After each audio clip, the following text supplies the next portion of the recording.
자수에 대한 애정으로 한 땀 한 땀 진심을 담아 술을 놓았던 최유연 자수장의 정성은 한국 전통 문화의 가치를 높이는 데 이바지했습니다. 전통 자수의 맥을 이어가기 위해 70여 년간 손끝에 마음을 싣고 자수에 담아낸 최유연 자수장의 자수 인생. 지금부터 시작합니다.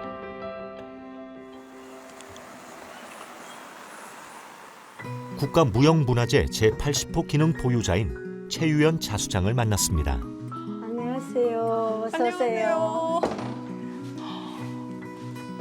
와, 이곳이 국가무형문화재 자수상 최유연 선생님의 댁이 맞나요? 예. 자수는 바늘, 실, 바탕천, 수틀 등을 이용해 옷감이나 헝겊 따위에 그림, 글자, 무늬를 수놓는 것인데요. 자수는 여성의 섬세한 감각으로 실을 꽂아 엮어내는 정성과 인내의 예술입니다. 묘는 수 놓기 전에 밑바탕 천에다가 그림을 올려야 되니까 그걸 복사하고 있습니다. 이 작업이 가장 첫 번째 단계인가요? 단계죠. 네. 그래서 네네. 그림을 온 그림을 구성하는 것도 중요하고 그 다음에 구성이 된 다음에 바탕에 올려야 되니까 지금 이게 수는 이제 첫 단계.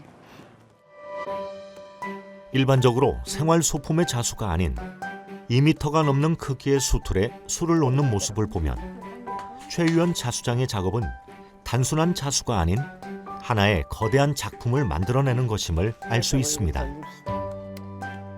한국 전통 자수 장인이자 현존하는 인간 문화재 최유연 자수장. 술을 넣기 위한 준비 작업입니다. 그래서 그림을 그리고 가천을 대서 수틀을 메우는 것까지. 이 수틀이 메어져야 그 다음에 술을 넣을 수 있으니까. 그 준비 과정이. 여기 위에다 이제 술을 놓으시는 거예요? 예, 그렇죠. 이 그림이 그려진 데다 술을 놔요. 실은 알록달록한 물감이 되고 바늘은 붓이 되어 아름다운 작품이 되는 자수. 작은 바늘 하나, 색실만 있으면 그의 손끝에서 탐스러운 꽃이 피어나고 단단한 나무가 심어지고 큰 산이 생겨납니다. 한평생 오로지 술을 놓고 술을 연구한 최유연 자수장. 이 수많은 문화 중에 특별히 자수의 길을 걷게 된 계기에 대해서 궁금합니다. 근데 우리 어렸을 때는 그 전쟁과 전쟁 사회에서 자랐거든요. 2차 대전, 그 다음에 뭐 한국 해방과 더불어 6.25 사변, 또 사변 전에 또 많은 여동 아주 문제가 우리나라에 많았잖아요. 그런 거를 어렸을 때 보고 우리 국민들이 참 아주 핍박받다가 해방돼서도 생활상은 형편이 없었어요. 이게 우리 때는 무슨 예술을 가리킨다, 뭐 취미생활 시킨다는 꿈에도 모르고 학교만 보낸 것만 해도 대단했어요. 다른 거를 접할 방법이 없잖아요. 근데 우리 그때는 어머니들이나 언니들이 전부 술을 놓고 바느질을 하고 그래서 가족의 의상을 다 책임지고 그래서 술을 놓게 된 거지. 그 당시에는 무슨 뭐 예능을 키운다, 뭐를 한다, 뭐 바느질해서 유명해진다. 꿈에도 생각 못할 일이었어요. 최유연 자수장은 1936년 전남 보성에서 태어나 목포에서 자랐습니다. 13살 때부터 어머니를 보며 술을 놓았다는데요. 6.25 전쟁 당시 서울에서 목포로 피난온 당대 자수 대가 권수선 선생의 눈에 띄어 본격적으로 자수 세계를 접했습니다. 술을 놓으실 때 주로 어떤 생각을 하시면서 집중하세요? 저는 자수가 단순한 여성들의 손장난이 아니고 진정한 예술이라고 생각하고 여태까지는 뭐 자수가 그림하고 똑같이 놓으면 잘났다 하고 근데 그런 그림하고 똑같이 놓는 게 자수가 아니라는 거죠. 자수만의 세계, 예술 세계를 우리가 구축해 나가자. 그런 생각을 가지고 있고 또 이 자수는 자꾸 똑같은 밑그림에 전부가 되풀이해서 나왔습니다. 그거보다도 창작성을 가지고 작품을 해야 된다. 그러니까 전통 자수를 한다고 해서 옛날에 우리 고전 그대로만 복사하는 게 전통 자수가 아니거든요. 전통 자수에 우리나라의 그 정서와 기법과 모든 것을 하면서 이어나가면서 자기 나름대로 이 시대의 작품을 창작해야 된다는 그런 생각을 가지고 하고 있습니다. 최유연 자수장의 작품은 정교하게 그린 그림이나 실물을 찍은 사진보다 생동감과 입체감이 더 흘러넘치는데요. 자수는 그림에 예속되지 않고 독자적인 공예로서 문양의 표현, 색상, 기법 등이 독창적인 미의 세계를 구축했습니다. 자수를 하는 데 있어서 가장 중요하게 생각하는 것은 무엇인가요? 우선 자수에 대한 사랑이 있어야 됩니다. 그리고 가치관을 인정해야 되고 스스로가.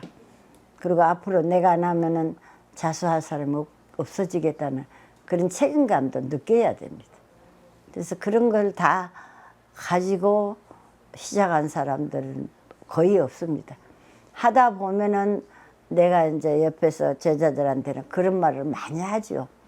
많이 하고 스스로도 느끼고 그래서 뭐 1000명 오면 20명 왔다가 한 3, 4일 있으면 없어져 버린 사람이 안 나타나요.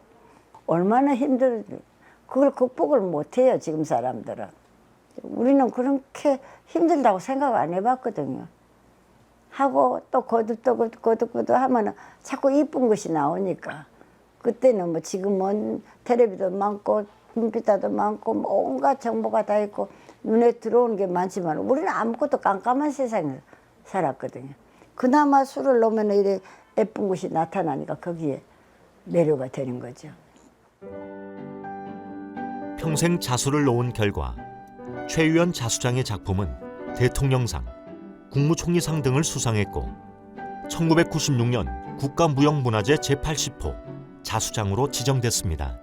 제가 이렇게 선생님 공방에 왔는데 감히 한번 배워봐도 될까요? 그럼 해봅시다. 이거 오셨으니까. 잘 되는지 안 되는지 내가 또 봐야지.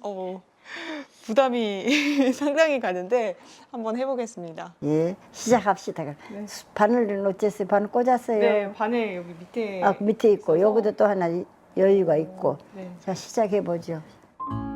쉼없이 바느질하는 어머니 옆에 있다가 어머니가 자리를 뜰라치면 살짝 다가가 호기심에 한두 땀 놓는 딸 같은데요. 서투른 손으로 한 땀 한 땀 바늘을 찔러 넣어보는 MC 유한 씨. 자수를 놓아보니 어떤가요? 와, 이게 너무 어렵다. 마음먹은 대로 네. 바늘이 움직여 주려면은 아니, 많이 해야 돼요. 집중을. 네, 많이 안 하면은 안 돼요. 수는 글을 짓는 것과 같아서 한 올이라도 잘못 놓으면 이를 그르쳐 버린다고 합니다. 제가 직접 해보니까 고난이도 기수가 인내가 필요하다고 느낍니다. 아니, 어느 정도 해야지 좀 수월하게 할 수 있을까요? 이제 1차적으로는 이제 한 달 정도 하루에 8시간 해보고 그러면 이제 바늘이 꽂히는 그 내용이라 할까 방법을 터득을 합니다. 그래서 그걸 한 일주일 동안 하게 되면 그 다음에는 이제 바늘이 제대로 조금씩 꽂히지요. 그러니까 이 자수는 거듭거듭 작품을 해야 돼요. 노력을 해야 돼요. 그래 이래 하고 뭐 컴퓨터 떠들어서 보고 대고 하는 일은 절대로 아니니까. 그래 한 3년쯤 그런 과정을 겪으면은 어느 정도 작품을 할 수 있어요. 평생을 수행하는 마음으로 자수에만 몰두했던 최유연 자수장은 수를 놓는 마음가짐을 심선신침이라고 표현합니다. 마음으로 선을 이어 신의 경지에 도달한다는 뜻인데요. 자수는 수많은 점이 모여 선을 이루고 선이 모여서 작품이 된다고 합니다. 선생님께서 이 300여 점의 자수 작품을 만드시지 않으셨습니까? 그 중에서 최고 인생작을 하나만 꼽자면요? 작품은 다 인생작 하나는 내가 선택할 수가 없어요. 그 나름대로 최선을 다했고 그 나름대로의 소재를 내가 가장 어려운 소재를 선택을 했고 자수로서는 그렇기 때문에 어느 하나만이 그 작품 최고다 그렇게 말하기에는 좀 곤란합니다. 자수로 승화시키고 싶은 마음에 10년간 기도를 올리고서야 자수를 놓은 팔상도. 작품을 완성하기까지 12년이 걸린 삼세 불도는 그녀의 예술혼이 깃들어져 있습니다. 자수 인생 70년을 걸어오시지 않으셨습니까? 돌이켜보면 어떤 생각이 좀 드는지 궁금합니다. 저는 뭐 후회도 안 하고 뭐 그 당시에 우리 생활 여건이나 내 사회 여건이 그걸 안 했더라면 내가 뭘 했을까? 도저히 할 게 없었거든요. 그 뭐 부모님들이 뭐 딸을 그때는 학교 보낸 것만 해도 뭐 대단하게 생각했는데 너를 예술적인 소질을 찾아서 가르치고 한다는 거 꿈에도 생각 못 했어요. 그러니까 자수라도 안 했더라면 내가 가지고 있는 예술의 혼을 어디다가 표현을 했을까 하는 걸 생각하면 좀 막막하죠. 그래서 자수를 했기 때문에 그나마 내가 남다른 작품을 하지 않았나 하는 그런 생각이 듭니다. 최유연 자수장의 섬세하고 분주한 손놀림을 도와주는 자수 도구들. 하나의 작품을 완성하기 위해 자수 기술을 갈고 닦으며 최 자수장의 자수 인생을 함께 해온 소중한 것들입니다. 여기 있는 거는 물론 내가 작품하면서 쓰였던 것도 있고 또 이제 이런 것들은 옛날부터 내려온 유물이거든요. 그러니까 수 넣는 사람이 실바늘에 대한 거 바느질 넣을 때 사용했던 그 기물들이 애끝이 더 아름답고 좋아요. 그리고 정스럽고 또 우리 정서를 표현해 주니까 우리가 전통을 하면서 그런 것들을 좋아하고 즐기고 그런 것이 그 전통을 더 가깝게 우리가 느끼면서 하고 있기 때문에 이런 것들이 내게 온 겁니다. 이제 오래된 것들은 내가 볼 때는 이 대나무로 만든 이 조각품, 그 다음에 이제 잘 눈금이 안 보이는 요 몇 가지, 그리고 이 긴 거는 우리 어머니가 쓰셨던 거, 그리고 요것도 같이 이거하고 어머니가 늘 쓰셨던 거니까 어떻게 잘 보관이 돼서 제가 지금 가지고 있습니다. 최유연 자수장은 바탕천으로 사용하는 비단이나 삼배 위에 머리카락보다 얇은 실로 반복해서 수를 놓습니다. 하나의 작품을 완성하는데 며칠에서 몇 개월, 심지어 몇 년이 걸린다고 합니다. 20대 말 30대를 거치면서 제작한 작품인데 이 연지도라 한데 이거는 연지도는 수 놓기가 좀 힘듭니다. 왜냐하면 수틀은 따로따로 매는데 이게 하늘도 안 틀리게 연결이 돼야 되거든요. 천은 더군다나 움직이니까 딱 맞춰서 하기가 너무 힘들어요. 그래서 이렇게 하나 깔끔하게 이렇게 연결 안 된 데가 없이 다 연결되어 있고 또 수땀도 그때는 굉장히 내가 젊었을 때니까 많이 곱게 수땀도 떠졌어요. 20대 말 그때 수를 많이 생각을 할 수 있게끔 됐고 그래서 이 작품에 애착이 많이 갑니다. 자수의 전통을 이어오고 있는 최유연 자수장은 오랜 연륜만큼 시기별로 작품 세계도 변화를 거듭했는데요. 고려시대를 대표하는 청자를 수놓은 이 작품으로 최유연이란 이름을 알렸습니다. 선생님의 작품을 아까 쭉 봤는데 시기별로 좀 변화가 있는 것 같아요. 그렇죠. 작품은 이제 저 수는 훌륭히 거듭거듭되고 작품만 함으로써 더 성숙해지고 그래서 대작으로 들어가기까지 또 작품 내용도 달라지고 근데 그때는 우리는 교과서가 없는 시절에 작품을 했기 때문에 그야말로 지금은 뭐 온갖 사이드에서 뭐 온갖 모습이 다 나오고 옛날 거 세계적인 미술품 다 나오지만 그때는 그런 걸 볼 수가 없었잖아요. 책이 없으면 또 볼 수가 없고 그래서 상당히 이런 시기에 우리는 작품을 했어요. 20대는 규방 문화의 바탕을 둔 술을 놓았고 30대는 해악과 파경미를 담고 있는 민화에 40대는 불화로 눈을 돌리게 되는데요. 작품의 소재를 찾아 전국의 사찰을 누비며 최유연 자수장은 불화자수기의 기반을 다졌습니다.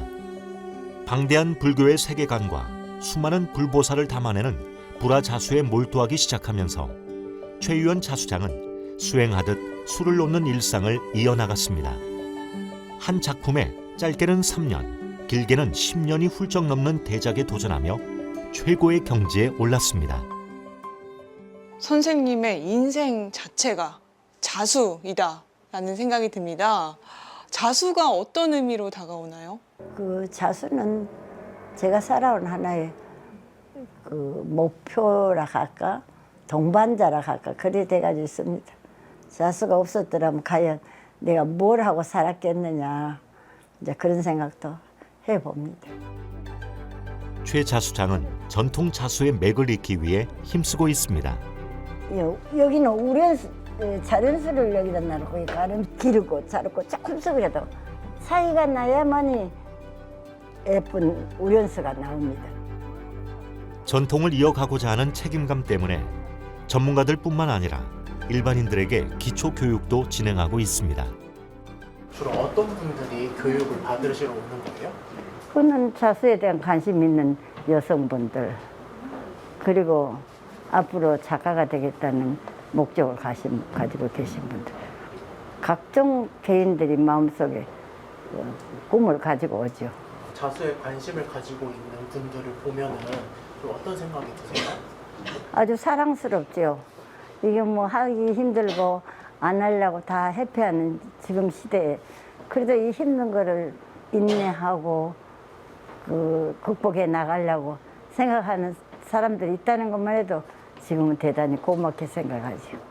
전통 자수는 결과는 화려하지만 과정은 더딘 예술인데요.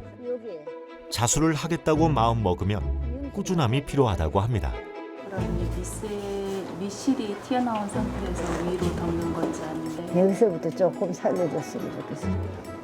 그리고 여기 와서는 아름다움과 신비함이 있는 우리 자수. 어떤 계기로 이 자수를 배우시게 되신 거예요? 일단 저는 원래 그림을 좋아했고요. 그리고 자수는 이제 실로서 그림을 표현하는 거기 때문에 자연스럽게 자수에 관심을 갖게 된 것 같습니다. 우리 자수장님이 어떤 부분을 중점으로 좀 알려주셨어요? 선생님께서는 알려주실 때 항상 자연스럽게 노는 방법을 굉장히 중요하게 생각을 하세요. 그래서 오늘 또 자연스럽게 노는 거 선생님 말씀 중에는 이제 그거를 우련하게 노라고 말씀을 해주시거든요. 그래서 그런 부분들, 형태적으로 조금 어색한 부분들에 대해서 배웠습니다. 최유연 자수장은 매일 아침 차 한 잔으로 하루를 시작하는데요. 사라져가는 자수를 이어나갈 기틀을 다지고 있는 제자들과 함께합니다. 그 산수도 부분이 조금 어렵더라고요. 산수도 산수도. 그 그렇죠. 색깔의 흐름이라든지 이제 방향이라든지 이제 그런 부분은 어떻게 표현하는지. 높은 데는 연하게 들어가야 돼. 김성 작품 우리 놓고 얘기합시다. 스승과의 대화는 항상 자수에 대한 궁금증으로 마무리될 만큼 제자들은 배움에 열정적입니다. 그럼 제자로서 어떤 점을 본받고 싶으신가요? 창의적인 부분을 가장 본받고 싶습니다. 선생님이 하시는 그 작품성이나 그거 구상하시는 표현력이나 그다음에 색채 감각을 가장 본받고 싶습니다. 그래서 저희들도 열심히 선생님께 배우고 있습니다. 이곳은 국가 및 시 지정 무형문화재 기능 보유자의 전승 활동이 이루어지는 공간으로 작품 전시, 체험 등을 통하여 국내외 관광객이나 시민들에게 고품격의 전통 예술을 친근하고 멋스럽게 즐길 수 있는 기회를 제공하는 곳입니다. 안녕하세요. 네, 안녕하세요. 작품 관리하느라고 수고 많습니다. 아닙니다, 선생님. 네, 작품 한번 이렇게 보시겠어요? 최유연 자수장은 최고의 전통 자수 장인이자 현존하는 인간 문화재로서 숙련된 문화적 자산인데요. 이곳에 최자수장의 작품이 전시되어 있습니다. 전통 자수의 세계는 들여다볼수록 넓고 깊은데요. 60년 오래됐죠. 최자수장은 다양한 기법을 창작하고 자신만이 할 수 있는 색상으로 독창적인 창작 세계를 열었다고 평가받습니다. 부산 지역에서 이 자수장님의 작품은 어떤 의미가 있나요? 일단은 저는 어떻게 보면 자수장 저희 장인께서는 유일한 부산시 소재의 국가무형문화재 기능 분야이시기 때문에 독보적인 존재라고 생각합니다. 그래서 그 자체가 자수장의 의미이고 어떻게 보면 가치라고 저는 생각을 합니다. 자수는 아름다움을 추구하되 거기서 그쳐서는 안 된다고 말하는 최유연 자수장. 이 작품을 통해 무엇을 말하고자 하는가? 어떤 바람과 염원을 담아 작품을 낼 것인가를 늘 고민하며 바느질을 이어나가야만 비로소 예술가의 이름으로 불릴 자격이 있다고 말합니다. 선생님께서 남은 앞으로의 꿈이나 목표가 있을까요? 지금 자수로서 물론 내가 국가무형문화재이기 때문에 어떤 의무를 가질 수도 있지만은 내가 가지고 있는 작품만큼 누가 소장한 사람이 없습니다. 그래서 그 작품을 어떤 영원히 잘 지켜줄 수 있는 기관, 국가기관이어야 되겠죠. 거기다 기증을 해서 그 작품을 잘 보관을 해주시면은 그 작품을 보고 아 나도 저 작품을 한번 어떤 힘든 일이 있더라도 한번 해봐야 되겠다. 저런 작품을 나도 해야 되겠구나. 그러다 보면 그 사람은 내보다 더 좋은 작품을 할 수가 있거든. 그런 사람이 반드시 나는 나타날 거라고 생각합니다. 그래서 그건 그 발심의 동기가 됐으면 내 작품으로 인해서 그런 꿈을 가지고 있지요. 70여 년 평생에 걸쳐 손에서 바늘을 놓지 않는 심선신침의 마음가짐으로 자수의 한 길을 걸어온 최유연 자수장. 우리 전통 자수의 명맥을 이어나가는 가운데 자신만의 독특하고 깊은 세계를 완성한 창의와 도전 정신은 자수계의 후학들은 물론 오늘날 우리에게 시사하는 바가 매우 큰 것 같습니다. 최유연 자수장은 오늘 내가 걸어온 길이 훗날 이 길을 걸어갈 사람의 이정표가 되었으면 좋겠다고 자수를 사랑하는 사람들과 자수인의 길을 걷는 많은 후배에게 하나의 작은 나침반이 되기를 바란다는 최유연 자수장. 그의 예술혼을 존경하며 예술혼이 앞으로 더 지속되길 기원합니다.